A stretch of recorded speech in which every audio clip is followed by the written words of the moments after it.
6 months ago, we came here to Borla to get our foxbody Mustang some more horsepower. And in the process, this happened. Oh no, bad things happened. And then this happened. Did you hear the bonk noise? And then this happened. Stop, shut it off. But here at Bigtime, we're all about persistence. So we're back here at Borla today to finish what we started. That's right, today we're gonna be installing not one, not two, but 3 different exhaust systems to find out which one not only makes the most horsepower, but which one sounds the best. Welcome to Bigtime. So the last time our Mustang was on the dyno before it blew up, we were running into some power issues with some clogged cats, robbing us of the much needed horsepower to justify the insane cost of this build. So we're back at Borla today and set up a control experiment to test these 3 different exhaust systems and look at things like the obvious, the power and the torque values, but also to look at the sound profile. We want to see which one of these things tickle our eardrums the most. It's like the brown note, but it makes you So we're gonna get some of that horsepower back, and we're gonna make the best sounding fox body out there. And to do that, we're gonna need science.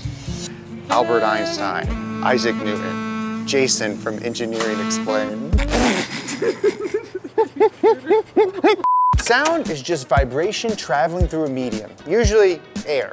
When something vibrates, it pushes and pulls on the air around it, creating areas of high pressure and low pressure that move outwards as waves. Now your ears, they don't hear objects. They sense these pressure changes, and your brain interprets their frequency as pitch and their strength as loudness. Slow, widely spaced pressure changes sound deep, while fast, tightly spaced pressure changes sound high-pitched.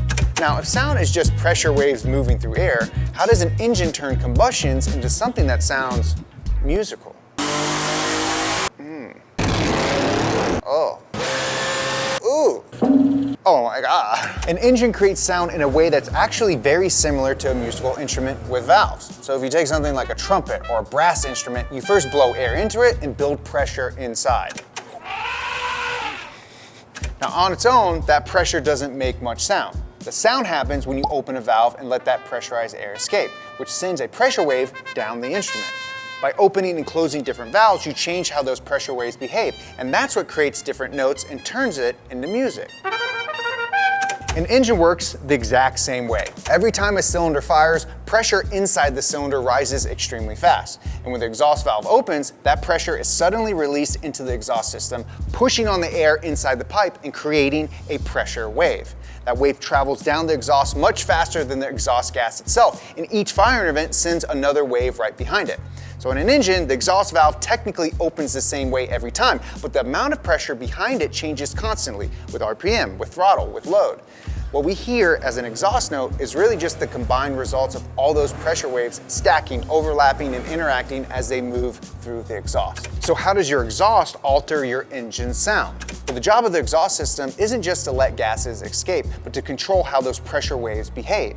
So depending on the shape of the pipes, the waves can stay mostly separate, partially blend together, or fully merge into a smoother signal. That interaction changes the shape of the pressure waveform, how tall the peaks are, how deep the valleys are, and how evenly spaced everything is. And that waveform shape is what determines whether an engine sounds deep and choppy, smooth and high-pitched, or harsh and raspy. And that's why we have 3 different exhaust systems to test out today. And we're gonna look at the waveform and pick the best sounding one. And we're gonna start with the H-pipe. Peace up, H-town down. Now the only section we're gonna be swapping out in between dyno poles is this midsection. So we're gonna have the same headers, the same mufflers, the same tailpipes. This is the only thing that's getting replaced. So time to put this H-pipe in, get this sucker on the dyno. With an H-pipe, most of those pressure waves stay separated by engine bank. The H connection is basically a small bridge that allows slow pressure differences to equalize, but it doesn't strongly mix the pulses themselves. On a waveform level, that means you get large, distinct pressure spikes with noticeable gaps between them. Those strong peaks and uneven spacing emphasize low frequency vibrations, which is why H-pipes produce that classic deep, loping muscle car rumble, where you can almost hear each firing event. It's classic muscle car stuff. That's mainly H-pipe. And freaking fat cam that's chopping, dude.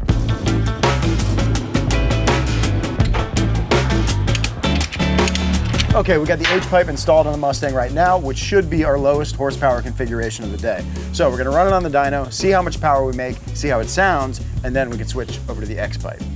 So let's run it.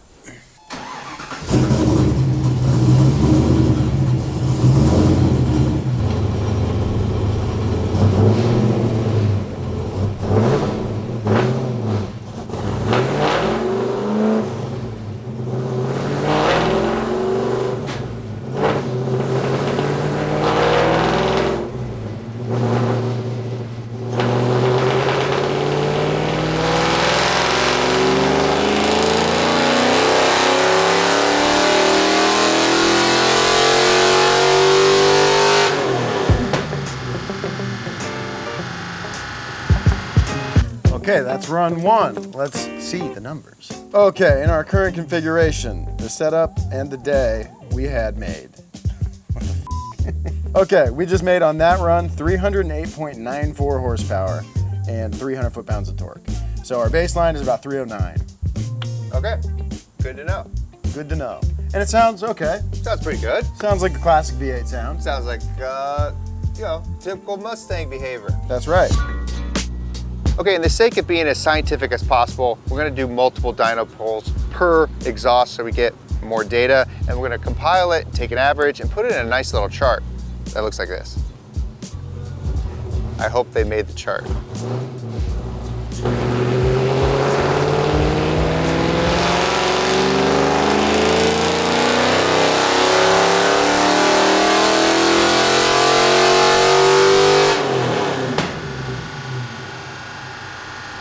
All right, so now that we've got a good baseline with the H-pipe, it's time to swap out for the X-pipe.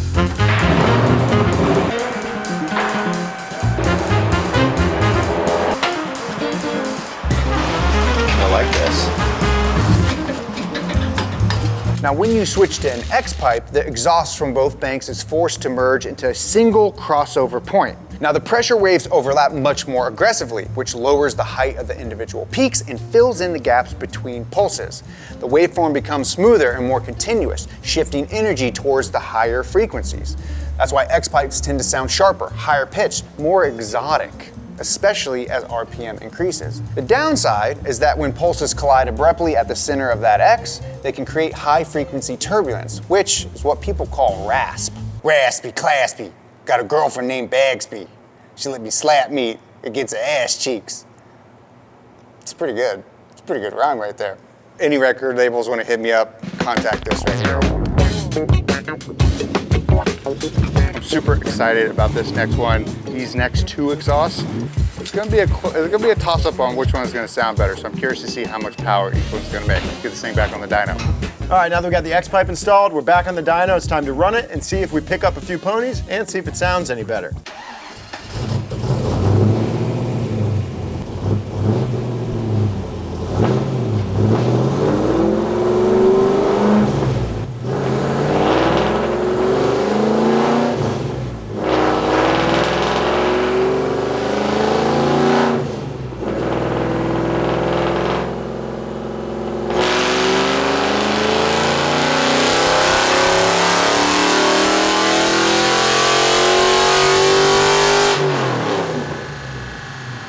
Sounds way different. It sounds like noticeably different. You wouldn't think that, but just that little cross section creates a whole different waveform.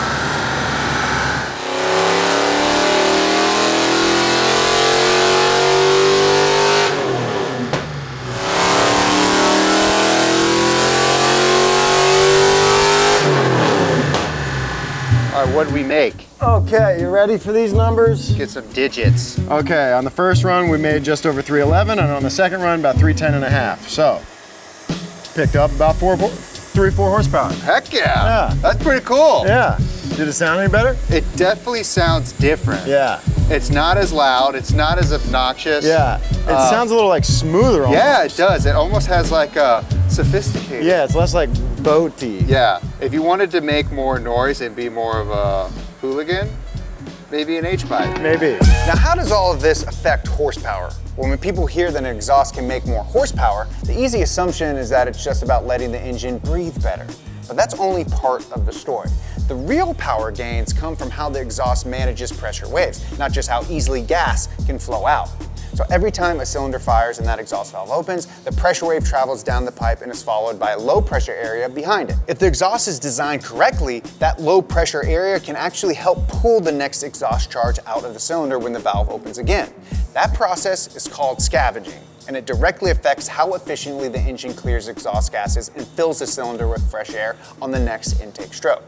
Better scavenging means less residual exhaust in the cylinder, denser intake charge, and ultimately, more power. With an H-pipe, the scavenging effect is relatively mild. Because each bank of the engine stays mostly separate, the pressure waves don't interact very aggressively. But power gains from an H-pipe tend to show up as broader, more relaxed torque curve rather than big peak horsepower numbers. You're trading outright efficiency at high RPM for stability, consistency, and that strong low-end character which matches the deep pulsing sound it produces.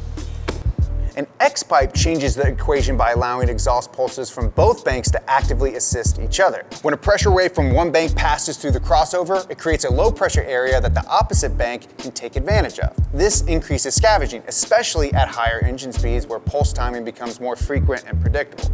And the result of this?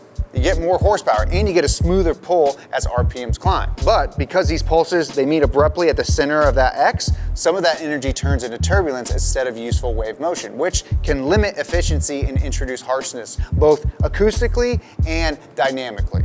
But it does sound different, and some people like that sound. So maybe you lose horsepower, maybe you gain horsepower. But really, you're gonna get a sound that is much more unique than an H-pipe. The switchfire design is essentially an attempt to extract more usable work from those pressure waves. So by shaping and elongating the crossover, the pulses are allowed to merge gradually instead of colliding all at once. So that preserves more of the wave's energy and reduces destructive interference. So we're talking about performance. This means scavenging is improved across a wider RPM range instead of just being biased heavily towards the top end. Sonically, which is a cool word I learned while doing the research for this episode, the same controlled pulse interaction produces a sound that's aggressive and loud, but smoother and more controlled than a traditional X-pipe.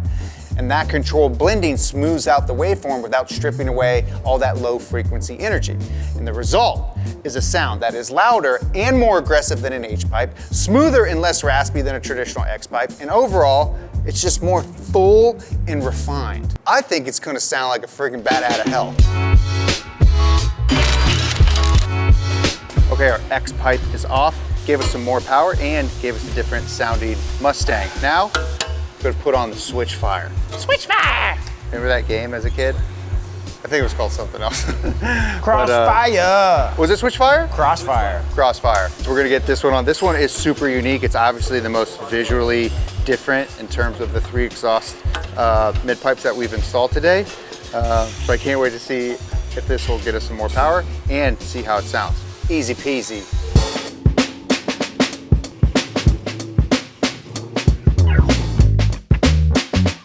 All right, now we got a third and final setup on the car, so it's time to get caught up in the Switchfire!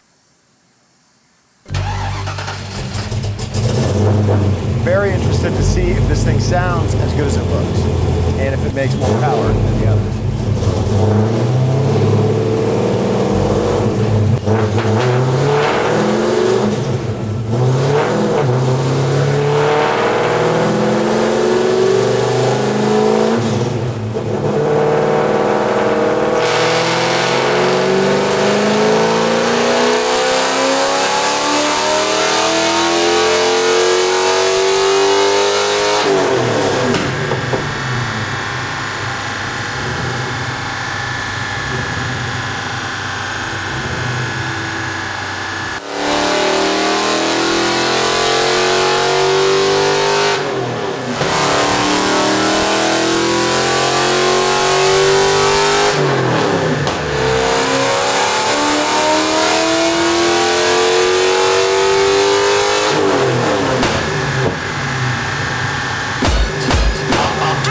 Okay, what'd we get? 240 horsepower.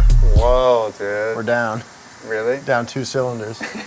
No, actually, we got some pretty good news. I wouldn't be surprised. Me neither. So first run, we hit 313, which is a couple above. But then that last run, 317.2. Let's go. Yeah. Got warmed up a little bit. Got warmed up. Dude. Flowing. It, by far, sounds the coolest. I agree. It's like, it's really smooth. I don't know. It sounds really good. It's hard to put into words, but it sounds great.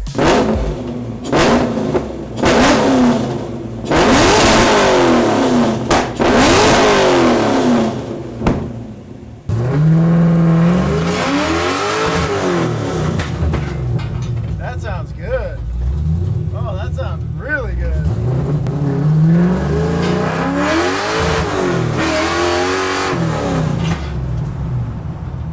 Damn. That sounds great. Sounds like a race car.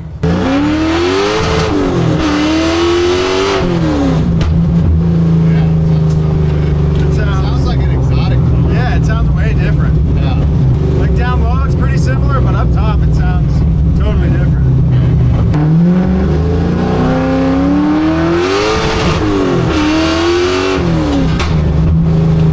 Yeah, it sounds great. That's what we like. How different I know. Like, even like the X pipe and the H pipe, not that different. Right. Like they have a similar like tone to it, a similar bass. This completely different. The important takeaway though is that exhaust systems don't just change how an engine sounds, they change how the engines breathe in real time. H-pipes preserve pulse identity, favoring torque and character. X-pipes aggressively blend pulses, favoring high RPM horsepower and smoothness. And the switchfire sits in between by controlling how that blending happens, allowing the engine to extract more usable energy from each exhaust event. In all cases, the horsepower gains aren't coming from louder pipes. They're coming from pressure waves doing useful work instead of fighting each other. And that is the science of exhaust. And boy, oh boy, am I rock hard.